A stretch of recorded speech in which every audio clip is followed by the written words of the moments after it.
आदरणीय मेरे प्रिय दोस्तों और भक्तों, श्री गर्ग संहिता से आज छठा अध्याय शुरू करने के लिए आपकी इजाज़त मांगता हूँ। दोस्तों, यह श्री गर्ग संहिता का छठा अध्याय हमें यह बताता है कि कंस के महान बल पराक्रम और दिग्विजय का वर्णन क्या क्या है। तो दोस्तों, कंस के बारे में कौन नहीं जानना चाहेगा। दोस्तों, श्री कृष्ण की महिमा, श्री कृष्ण का बड़प्पन क्यों हमें अच्छा लगता है? इसीलिए अच्छा लगता है कि उन्होंने कंस जैसे बलशाली पराक्रम वाले दिग्विजयी का वध किया था। तो दोस्तों, वह ऐसा काम किसी और के बस का तो नहीं था। इसी तरह दोस्तों, राम की महिमा रावण के साथ क्यों है? क्योंकि रावण भी इतना बलशाली था कि उसने कैलाश को उठाया था। और दोस्तों, उसकी महानता यह भी थी कि वह तीनों लोगों के देवी देवताओं के लिए एक चैलेंज बना हुआ था। सभी देवता उससे इतना ज़्यादा सावधान हो गए थे कि पता नहीं वह कौन से देवी देवता को हाथ डाल दे। तो दोस्तों, ऐसी महान हस्ती को मारने का श्रेय भगवान श्री राम को गया। क्यों गया? वो सारा वृतांत आपके सम्मुख आएगा। दोस्तों, यहाँ श्री कृष्ण की लीला का वर्णन हम आपके सम्मुख कर रहे हैं। दोस्तों, श्री कृष्ण की लीला में बड़प्पन जहाँ आता है वो मेनली खास तौर से कंस को मारने के लिए ही आता है। तो दोस्तों, आइए बिना समय गवाए इस वृतांत को शुरू करते हैं। कंसः कोऽयं पुरा दैत्यो महाबल पराक्रमः तस्य जन्मानि कर्माणि ब्रूहि देवर्षि सत्तम। देवर्षि शिरोमणे, यह महान बल और पराक्रम से संपन्न कंस पहले किस दैत्य के नाम से विख्यात था? किस दैत्य के नाम से यह जाना जाता था या प्रसिद्ध था? आप इसके पूर्व जन्मों और कर्मों का विवरण मुझे सुनाइए। कौन कह रहा है? राजा बहुलाश्व कह रहे हैं। तब श्री नारद जी ने कहा कि हे राजन, पूर्व काल में समुद्र मंथन के अवसर पर महान असुर कालनेमी ने भगवान विष्णु के साथ युद्ध किया। दोस्तों, आपको समुद्र मंथन के बारे में भी मेरे वृतांत YouTube पर लोड हैं। आप में से कोई देखना चाहे, भक्त श्रद्धालु, तो वह देख सकता है। तो दोस्तों, कहने की बात है कि पूर्व काल में भी समुद्र मंथन जब हुआ था, उस अवसर पर भी महान असुर कालनेमी ने भगवान विष्णु के साथ युद्ध किया था। उस युद्ध में भगवान ने उसे बलपूर्वक मार डाला। किसको मार डाला? कालनेमी को मार डाला। उस समय शुक्राचार्य जी ने अपनी संजीवनी विद्या के बल से उसे पुनः जीवित कर दिया। अब दोस्तों, यहाँ सुरों और असुरों के बीच में जो टकराव आया है, तो दोस्तों, बलशाली तो दोनों तरफ से ही हुए हैं। अगर आप ये सोचो कि असुरों को भगवान ने मार दिया, तो शुक्राचार्य भी वहाँ उनको बचाने के लिए बैठे थे। शुक्राचार्य जी ने अपनी संजीवनी विद्या के बल से कालनेमी को पुनः जीवित कर दिया। तब वह पुनः भगवान विष्णु से युद्ध करने के लिए मन ही मन उद्योग करने लगा। उस समय वह दानव मंद्राचल पर्वत के समीप तपस्या करने लगा। प्रतिदिन दूब का रस पीकर उसने देवेश्वर ब्रह्मा की आराधना की। देवताओं ने कालमान से 100 वर्ष बीत जाने पर ब्रह्मा जी उसके पास आए, यानी कि उसको दर्शन दिए। उस समय कालनेमी के शरीर में केवल हड्डियां ही बची थी और उस पर दीमक चढ़ गई थी। ब्रह्मा जी ने उससे कहा कि वर मांग लो। तब कालनेमी ने कहा कि इस इस ब्रह्मांड में जो जो महाबली देवता स्थित हैं उन सब के मूल भगवान विष्णु ही हैं। उन संपूर्ण देवताओं के हाथ से भी मेरी मृत्यु न हो। ब्रह्मा जी ने कहा कि दैत्य, तुमने जो यह उत्कृष्ट वर मांग लिया है वह तो अत्यंत दुर्लभ है, तथापि किसी दूसरे समय तुम्हें यह प्राप्त हो सकता है। मेरी वाणी कभी झूठी नहीं हो सकती। श्री नारद जी कहते हैं कि राजन, फिर वही कालनेमी नामक असुर पृथ्वी पर उग्रसेन की स्त्री पद्मावती के गर्भ से पैदा हुआ। अब पद्मावती के गर्भ से जो पैदा हुआ वो कौन था? वही कंस था। वही बदला लेना चाहता था। उत्कृष्ट वर मांगा। क्या मांगा था? कि इस ब्रह्मांड में जो जो महाबली देवता हैं उन सभी के मूलभूत विष्णु हैं। उन संपूर्ण देवताओं के हाथ से भी मेरी मृत्यु न हो। तो दोस्तों, ब्रह्मा जी ने दैत्य, तुमने जो यह उत्कृष्ट वर मांगा है वह तो बहुत दुर्लभ है, रेयर है, तथापि किसी दूसरे समय यह तुम्हें प्राप्त हो सकता है। मेरी वाणी झूठी नहीं हो सकती। श्री नारद जी ने कहा कि राजन, फिर वही कालनेमी असुर पृथ्वी पर उग्रसेन की स्त्री पद्मावती के गर्भ से पैदा हुआ।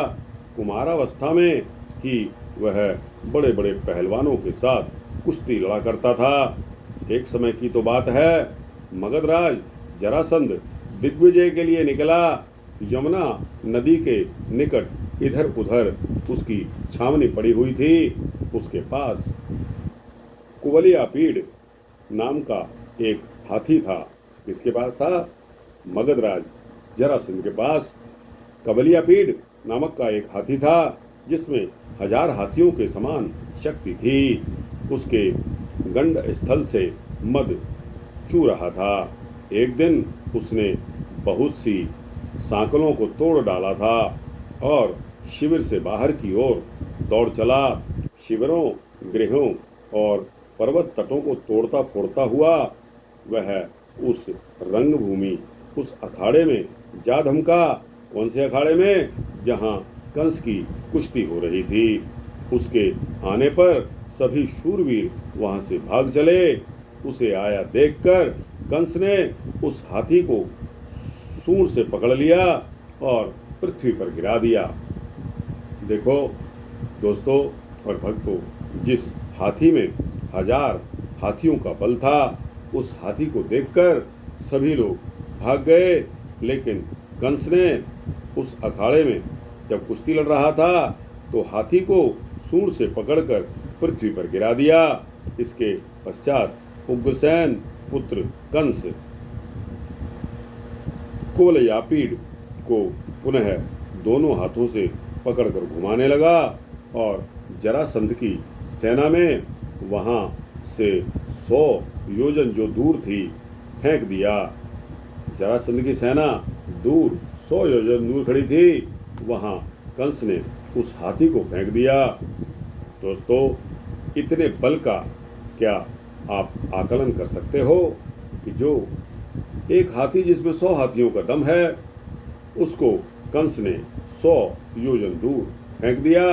मगध नरेश जरासंध कंस के इस अद्भुत बल को देखकर बहुत प्रसन्न हुए और उसने अस्ति तथा प्राप्ति नाम की अपनी 2 कन्याओं, जो कि परम श्रेष्ठ कन्याएं थी, दोनों परम श्रेष्ठ कन्याओं का विवाह कंस के साथ कर दिया। उस जरा पुत्र ने 1 अरब घोड़े, 1 लाख हाथी, 3 लाख रथ और 10,000 दासियां कंस को दहेज में दान के रूप में दे दी। दोस्तों, दहेज की प्रथा आज से नहीं चल रही। हमारे संस्कारों में, हमारे ग्रंथों में यह पूर्व काल से ही मौजूद है। और दोस्तों, दहेज भी कैसा था कि 1 अरब घोड़े, 1 लाख हाथी, 3 लाख रथ और 10,000 दासियां कंस को दहेज में मिली। कंस द्वंद्व युद्ध का बहुत प्रेमी था। उसने अपने बाहुबल के मद से अकेला ही द्वंद्व युद्ध के लिए वह उन्मत्त रहता था। वह प्रचंड पराक्रमी वीर महिष्मतीपुरी में गया। महिष्मती नरेश के 5 पुत्र प्रख्यात मल्ल थे, यानी कि वो भी पहलवानी करते थे और मल्ल युद्ध में विजय पाने का हौसला रखते थे। उनके नाम 5 के नाम दिए हैं। एक का नाम था चाणूर, एक का नाम था मुष्टिक, कूट, शल और तोशल। आपने दोस्तों श्री कृष्ण लीला में भी यह देखा होगा कि चाणूर उसका मुख्य सेनापति था। कंस ने इन चाणूर, मुष्टिक, कूट, शल और तोशल इन 5 को कंस ने सामनीतिका का आश्रय लेकर प्रेम पूर्वक उनसे कहा कि तुम लोग मेरे साथ मल्ल युद्ध करो। यदि तुम्हारी जीत हो जाएगी तो मैं तुम्हारा सेवक बन जाऊंगा, और कदाचित मेरी विजय हो गई तो तुम सबको मैं अपना सेवक बना लूंगा। वहाँ जितने भी नागरिक महान पुरुष उपस्थित थे, उन सभी के सामने कंस ने इस प्रकार की प्रतिज्ञा कर डाली और विजय पाने की इच्छा रखने वाले उन वीरों के साथ मल्ल युद्ध आरंभ कर दिया। जो ही चाणूर आया, यादवेश्वर कंस उच्च स्वर से गर्जना करते हुए उसे पकड़कर उसने पृथ्वी पर दे मारा। उसी क्षण मुष्टिक भी वहां आ गया। वह रोष से मुक्का ताने हुए था। कंस ने उसे भी एक ही मुक्के से धराशायी कर दिया। अब कूट आया। कंस ने उसे दोनों पैरों से पकड़ा और जमीन पर दे मारा। फिर भुजाओं पर ताल ठोकता हुआ शल भी वहां दौड़कर आ गया। कंस ने उसे एक ही हाथ से पकड़ा और जमीन पर पटक कर घसीटने लगा। इसके पश्चात कंस ने तोशल के दोनों हाथ बलपूर्वक पकड़ लिए और उसे भी जमीन पर पटक दिया। फिर तत्काल उठाकर 10 योजन की दूरी पर फेंक दिया। किसको? तोशल को, 5वें भाई को 10 योजन की दूरी पर फेंक दिया। इस प्रकार यादवेश्वर कंस उन सभी वीरों को अपना सेवक बनाकर, यानी कि नारद जी के कहने से उन योद्धाओं के साथ उसी क्षण श्रेष्ठ पर्वत प्रवर्षणगिरी पर जा पहुंचा। प्रवर्षणगिरी, वहां वानर द्विविद को अपना अभिप्राय बताकर उसके साथ 20 दिनों तक अविराम युद्ध करता रहा। द्विविद ने पर्वत की चट्टान उठाकर उसे कंस के मस्तक पर फेंक दिया, किंतु कंस ने उस शिलाखंड को पकड़कर उसी के ऊपर वापस फेंक दिया। तब द्विविद कंस पर मुक्के से प्रहार करके आकाश में उड़ गया। कंस ने भी उसका पीछा करके उसे पकड़ लिया और लाकर जमीन पर पटक दिया। कंस के प्रहार से द्विविद को मूर्छा आ गई।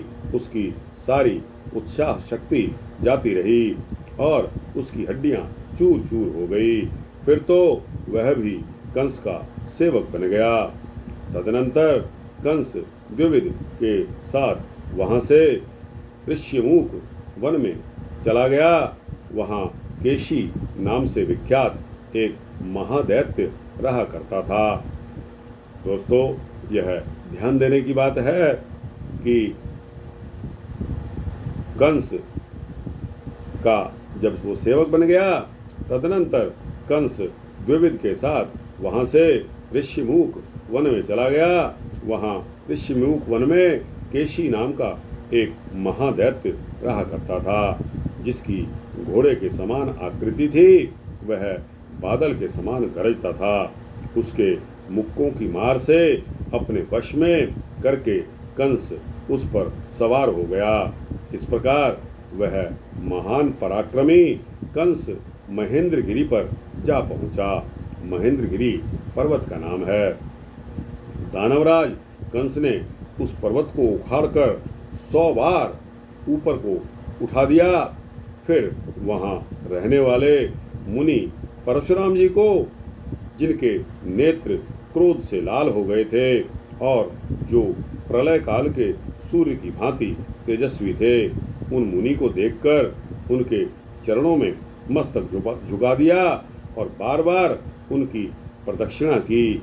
फिर उनके दोनों चरणों में वह लेट गया, परशुराम जी के चरणों में लेट गया। कंस इसलिए लेट गया कि कहीं यह मुझे मार ना दें, कहीं मुझे भस्म ना कर दें। तब अत्यंत उग्र दृष्टि वाले परशुराम जी की क्रोध अग्नि शांत हो गई। वे बोले, अरे कीट, रे बंदरिया के बच्चे, तू मच्छर के समान तुच्छ है। तू बल के घमंड में चूर रहने वाला दुष्ट क्षत्रिय है। मैं आज ही तुझे मौत के मुख में भेजता हूँ। देख, मेरे पास यह महान धनुष है। इसकी गुरुता लाख भार यानी कि लगभग 3 लाख मन के बराबर है। त्रिपुरासुर के युद्ध के समय भगवान विष्णु ने यह धनुष भगवान शंकर को दिया था। दोस्तों, यह भी बात आपके नोटिस के लिए बता देता हूँ कि जब त्रिपुरासुर का भगवान विष्णु से युद्ध हुआ था तो भी यह धनुष काम में आया था और यह धनुष भगवान शंकर को दिया गया था। फिर क्षत्रियों का विनाश करने के लिए यह शंकर जी के हाथ से मुझे प्राप्त हुआ। यदि तू इसे चढ़ा सका, कौन कह रहा है? परशुराम जी कह रहे हैं कि तूने अगर इसको चढ़ा दिया तब तो तू कुशल है, यदि नहीं चढ़ा सका तो तेरे सारे बल का विनाश कर दूंगा, यानी कि तेरा सारी हेकड़ी निकाल दूंगा। परशुराम जी की बात को सुनकर कंस ने उस धनुष को, जो 7 ताड़ के बराबर लंबा था, उसको उठा लिया और परशुराम जी के देखते ही देखते उसे लीला पूर्वक चढ़ा दिया। फिर कान तक खींच कर उसे 100 बार चलाया। उसकी प्रत्यंचा के खींचने से बिजली की गड़गड़ाहट के समान टंकार शब्द होने लगे।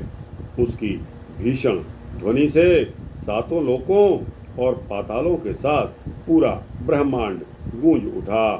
दिग्गज विचलित हो गए और तारागण टूट टूट कर जमीन पर गिरने लगे। फिर कंस ने धनुष को नीचे रख दिया और परशुराम जी को बार बार प्रणाम करके कहा कि हे भगवान, मैं क्षत्रिय नहीं हूँ, मैं आपका सेवक दैत्य हूँ, आपके दासों का दास हूँ।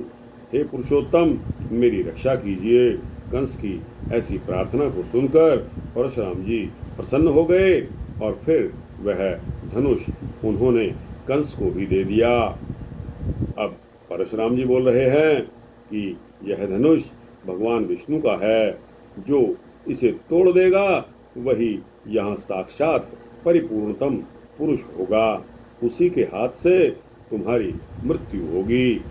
श्री नारद जी ने बताया कि हे राजन, तदनंतर बल के मद से उन्मत्त रहने वाला कंस मुनिवर परशुराम जी को प्रणाम करके भूतल पर विचरने लगा। किन्हीं राजाओं ने उसके साथ युद्ध नहीं किया, सभी ने उसे कर देना स्वीकार कर लिया। अब कंस समुद्र के तट पर गया। वहाँ अघासुर नाम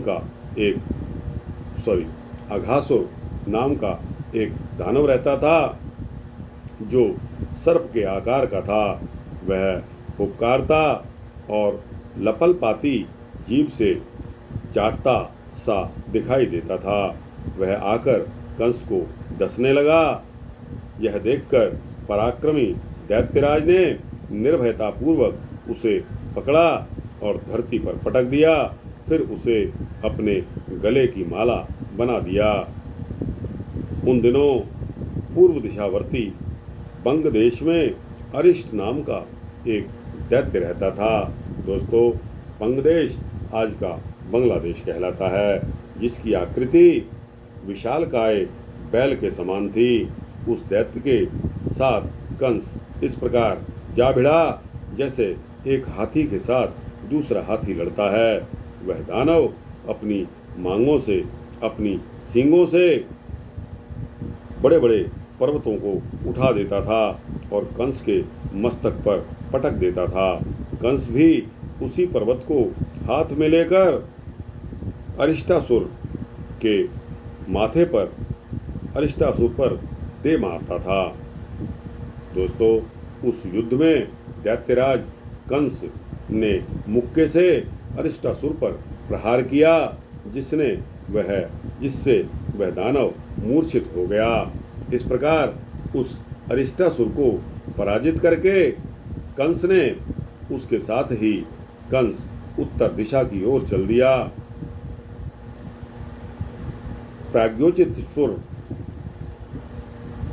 प्रज्योतिषपुर के स्वामी महाबली भूमिपुत्र नरक के पास जाकर युद्धार्थी कंस ने उससे कहा कि हे दैत्येश्वर, तुम मुझे युद्ध करने का अवसर दो। यदि संग्राम में तुम्हारी जीत हो गई तो मैं तुम्हारा सेवक बन जाऊंगा, साथ ही मुझे विजय प्राप्त हो गई तो तुम मेरा सेवा करना स्वीकार कर लेना। इस पर नारद जी कहते हैं कि हे राजन, प्रज्योतिषपुर में सर्वप्रथम महापराक्रमी प्रलंबासुर कंस के साथ इस प्रकार युद्ध के लिए उतारू हो गया, जैसे किसी पर्वत पर एक उत्कृष्ट सिंह के साथ दूसरा सिंह लड़ता हो। कंस ने उस मल्लयुद्ध में प्रलंबासुर को पकड़ा और फिर पृथ्वी पर दे मारा। फिर उसे उठाकर प्रज्योतिषपुर के स्वामी भौमासुर के पास उठाकर फेंक दिया। तदनंतर धैनुक नाम से विख्यात दानव ने आकर कंस को रोषपूर्वक पकड़ लिया। क्रोधपूर्वक आकर कंस को पकड़ लिया। उसने दारुण बल का प्रयोग करके कंस को दूर तक पीछे हटा दिया। तब कंस ने भी धैनुकासुर को 100 योजन पीछे ढकेल दिया और सुदृढ़ घूंसों से मारकर उसके शरीर को चूर चूर कर डाला। तदनंतर भौमासुर की आज्ञा से तृणावर्त कंस को पकड़कर 1,00,000 योजन ऊपर आकाश में ले गए और वहीं युद्ध शुरू हो गया। कंस ने अपनी अनंत शक्ति को लगाकर बलपूर्वक उस दैत्य को आकाश से खींचकर पृथ्वी पर लाकर पटक दिया। उस समय तृणावर्त के मुंह से खून की धार बह निकली। इसके बाद महाबली बकासुर ने आकर अपनी चोंच से कंस को निगल जाने की चेष्टा की। कंस ने वज्र के समान कठोर मुक्के का प्रहार किया, उसे धराशाही कर दिया। बलवान बकासुर फिर उठ गया। उसके पंख सफेद थे। वह मेघ के समान गंभीर गर्जना करता था। क्रोधपूर्वक उड़कर तीखी चोंच वाले उस बकासुर ने कंस को निगल लिया। कंस का शरीर वज्र की भांति कठोर था। निगले जाने पर भी उसने उस दानव के गले की नली को रूंध डाला। फिर महान बली बकासुर ने कंठ छिद जाने के कारण कंस को मुंह से बाहर उगल दिया। तदनंतर कंस ने उस दैत्य को पकड़कर जमीन पर पटका और दोनों हाथों से घुमाता हुआ उसे वह युद्ध भूमि में घसीटने लगा। बकासुर की एक बहन थी, उसका नाम था पूतना। वह भी युद्ध करने के लिए उद्यत हो गई और उसे उपस्थित देखकर कंस ने हंसते हुए कहा कि पूतने, मेरी बात सुन लो। तुम स्त्री हो, मैं तुम्हारे साथ कभी भी नहीं लड़ सकता। अब यह बकासुर मेरा भाई और तुम मेरी बहन होकर रहो। तदनंतर महान पराक्रमी कंस को देखकर भौमासुर ने पराजय स्वीकार कर ली। फिर देवताओं से युद्ध करने के समय सहायता प्रदान करने के लिए वह कंस के साथ सौहार्दपूर्ण बर्ताव करने लगा। तो दोस्तों, इस पूरे के पूरे अध्याय में कंस की शक्ति का पता लगता है। कंस की शक्ति अपार थी, अनंत थी। क्योंकि उसने इतनी 100 हाथियों के बल वाले राक्षसों को, दैत्यों को, असुरों को जमीन पर पटक पटक कर मार दिया। और दोस्तों, यह पूरा का पूरा छठा अध्याय जो श्री गर्ग संहिता का है वह कंस की शक्ति को बताता है। दोस्तों, अगर कंस शक्तिशाली नहीं होता तो भगवान को अवतार लेने की फिर क्या जरूरत थी। इसीलिए जरूरत पड़ी कि उसको कोई मार नहीं सकता था। उसको मारने के लिए ही भगवान का यह विशेष कार्यक्रम बनाना पड़ा। इस प्रकार श्री गर्ग संहिता में गोलोक खंड के अंतर्गत नारद बहुलाक्ष संवाद में कंस के बल का वर्णन नामक यह छठा अध्याय संपन्न होता है। दोस्तों, आपको यह कैसा लगा? अच्छा लगा हो तो इसको लाइक और शेयर करते हुए अपने दोस्तों, भक्तों, मित्रों, जिज्ञासुओं तक पहुंचाना। और दोस्तों, अपने कमेंट्स में अपनी राय अवश्य देना। इस चैनल को सब्सक्राइब कर देंगे तो आपको इसी तरह के सूक्ष्म भक्ति वृत्तांत मिलते रहेंगे। जय श्री राधे कृष्णा, जय श्री कृष्णा, जय श्री कृष्णा, जय श्री कृष्णा।